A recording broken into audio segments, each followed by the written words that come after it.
Assalamualaikum warahmatullahi wabarakatuh. Perkenalkan, nama saya Deva Ayuniatul Fitri dengan NIM 2109833, Prodi Pendidikan Pariwisata. Di sini saya akan menceritakan tentang Raden Ajeng Kartini. Raden Ajeng Kartini terlahir pada tanggal 21 April di tahun 1879 di kota Jepara. Nama lengkap dari Kartini adalah Raden Ajeng Kartini Jojo Diningrat. Ia terlahir di tengah-tengah keluarga bangsawan, karena itu memperoleh gelar Raden Ajeng di depan namanya.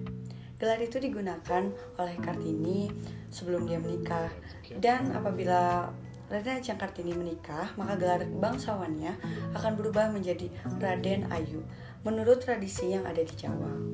Ayah dari Raden Ajeng Kartini yaitu Raden Mas Adipati Sosroningrat, yang merupakan orang yang terpandang dikarenakan oleh posisinya kala itu sebagai bupati di Jepara, dan ibunya bernama M.A. Ngasirah.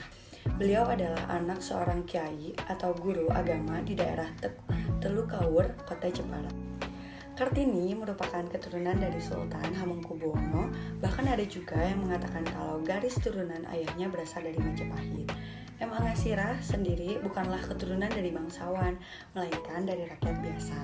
Oleh karena itu, peraturan dari kolonial Belanda kala itu mengharuskan seorang bupati wajib menikah dengan bangsawan juga. Hingga pada akhirnya, ayah Kartini kemudian mempersunting seorang wanita yaitu bernama Raden Ajeng Werjan yang merupakan seorang bangsawan, keturunan langsung dari Raja Madura kala itu. Kartini merupakan kelima, tetapi dia adalah anak perempuan yang tertua dari 11 bersaudara. Ayahnya menyekolahkan Kartini di Europe Language School. Disinilah dia kemudian belajar bahasa negara Belanda dan kemudian bersekolah hingga dia berusia 12 tahun. Pada saat itu, menurut kebiasaan kala itu, anak perempuan harus tinggal di rumah, yaitu di pingit. Lalu Kartini seringkali membaca surat kabar atau majalah kebudayaan Eropa yang menjadi langganannya di dalam surat kabar atau majalah tersebut. Dan ialah itu berbahasa Belanda, dan ketertarikannya dalam membaca membuat beliau mempunyai pengetahuan yang cukup luas tentang ilmu pengetahuan dan kebudayaan. Kartini memberikan perhatian khusus pada masalah emansipasi terhadap wanita, melihat perbandingan di antara wanita Eropa dan wanita pribumi. Dia juga menaruh perhatian pada masalah sosial yang sedang terjadi pada masanya. Menurut Kartini, seorang wanita perlu memperoleh kesamaan, kebebasan, otonomi, dan kesetaraan hukum. Kartini bercita-cita ingin melihat perempuan-perempuan pribumi ini untuk bisa menuntut ilmu serta belajar seperti ini. Pemikiran baru dari R.A. Kartini ini mengenai emansipasi wanita serta hak wanita pribumi itu mengubah pandangan masyarakat serta dianggap sebagai hal baru.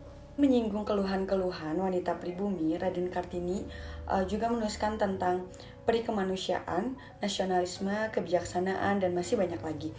R.A. Kartini pun juga menyinggung tentang agama, misalnya seperti mempersalahkan mengapa laki-laki dapat berpoligami, serta juga mengapa kitab suci perlu untuk dibaca tanpa harus memahami maknanya. Jadi Kartini ini menjadi seorang guru, dan itu pun direstui oleh ayahnya karena merupakan cita-cita Kartini. Tetapi tidak juga diizinkan untuk meneruskan pendidikannya di Batavia, yaitu ke negeri Belanda. Dan akhirnya Kartini pun tidak bisa meneruskan cita-citanya sebagai guru dan tidak bisa juga meneruskan kuliahnya di Belanda yang ia sudah mendapatkan beasiswa untuk berkuliah di sana. Pada akhirnya Kartini saat berusia 24 tahun dinikahkan dengan Adipati Aryo Singgih Adingrat pada sekitar tahun 1903. Adipati Aryo Singgih Adingrat ini merupakan seorang bangsawan dan juga Bupati Rembang yang telah memiliki 3 orang istri. Walau begitu, suami Kartini yaitu Adipati Aryo Singgih Adingrat memahami betul apa yang menjadi keinginannya istrinya itu, karena Kartini itu diberi kebebasan untuk mendirikan sekolah wanita pertamanya, dan sekolah itu dibangun di sebelah kantor pemerintahan Kabupaten Rembang yang pada saat ini lebih dikenal sebagai Gedung Pramuka. Mohon maaf apabila ada kesalahan. Terima kasih. Wassalamualaikum warahmatullahi wabarakatuh.